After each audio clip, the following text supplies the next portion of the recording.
Bikini की दीवानी बहुरानी।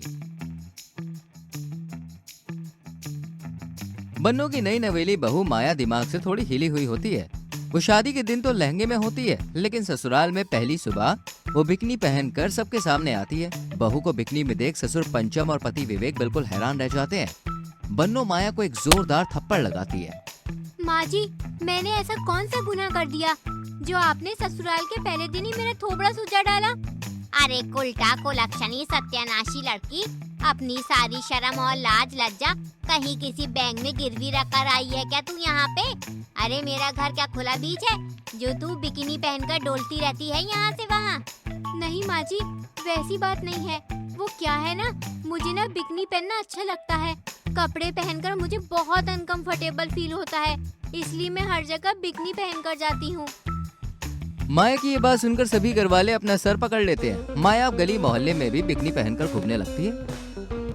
एक दिन तो वो आंगन में कपड़े सुखाते वक्त बिकनी पे ही ठुमके लगाती है।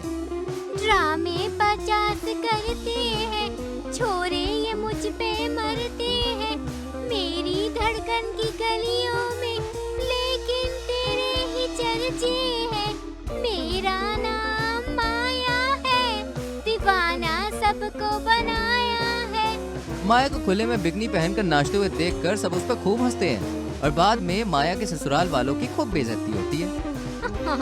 अरे बन्नो बहन, लगता है तुम्हारी बहू के कपड़ों का तुमने अचार डाल दिया है, इसलिए वो सरेआम नंगा नाच करते हुए बिकनी पहनकर घूमती है। अरे ची ची ची ची, ऐसे लोगों को तो गली में रहना ही नहीं चाहिए। कितनी घटिया है तेरी बहू बन्नो, गली के आदमियों को तो दीवाना ही बना दिया है, कहीं हमारी बेटियों को ना बिगाड़ दे। बन्नू घर जाकर माया की खूब धुलाई करती है। उससे घर वाले अब सख्त चेतावनी भी देते हैं। तुझे अब मैं फर्स्ट मेरा मतलब है लास्ट वार्निंग दे रही हूँ। आइंदा तू बिकनी पहनकर बाहर निकली तो मैं तुझे कच्चा चबा जाऊंगी। लेकिन माँ जी। बस बाहो बस, अब पानी सर के ऊपर जा रहा है। अरे तुम्हारे बिकनी पहनने के शौक के कारण हमारी पूरी इज्जत मिट्टी में मिल चुकी है, इसलिए कल से तुम बिकनी पहनना छोड़ दो। लेकिन माया बड़ी ढीठ होती है। वो अगली सुबह लाउड म्यूजिक लगाकर हॉल में नाचती है और सभी उसे गुस्से से देखते हैं। सोना कितना सोना है, सोने जैसा तेरा मन, सुन जरा सुन क्या कहती है दीवाने दिल की धड़कन, तू मेरा तू मेरा तू मेरा तू मेरा हीरो नंबर 1। बस बहुत हुआ तेरा बहू, अब तू निकल इस घर से। माँ जी बिल्कुल सही कह रही हैं। तुम जैसी उल्टी खोपड़ी बीवी मुझे नहीं चाहिए, जिसे अपने पति से ज्यादा अपनी घटिया बिकनी से प्यार हो। लेकिन विवेक ऐसा मत करो विवेक। माया को घर से बाहर निकाला जाता है और कुछ देर आगे चलने पर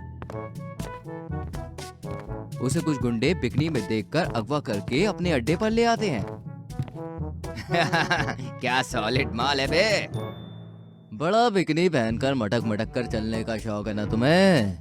आज हम तुम्हारा सारा शौक उतार देंगे। नहीं, मुझे कुछ मत करना, मेरी ही गलती है। काश मैं बिकनी नहीं पहनती, काश सबकी बात मान लेती मैं।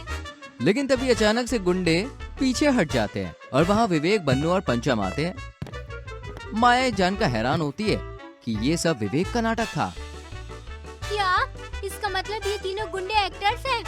हाँ माया, इस नाटक के जरिए तुम्हें बस ये एहसास दिलाना था कि हर कहीं बिकनी पहन के जाना तुम्हारी जान के लिए कितना खतरनाक साबित हो सकता है। मुझे माफ कर दो आप तीनों, मैंने आप तीनों की बात नहीं मानी। भले ही आज जो हुआ वो एक नाटक था, लेकिन उसके जरिए मुझे सबक मिल चुका है। चलो कोई ना, सहज पाके सो मीठा होए, देर से ही सही, इसके घुटनों की अकल भेजे में ट्रांसफर हो ही गई। और फिर उस दिन के बाद से माया बिकनी पहनना छोड़कर नॉर्मल कपड़े पहनने लगती है और हंसी खुशी अपने ससुराल वालों के संग रहती है।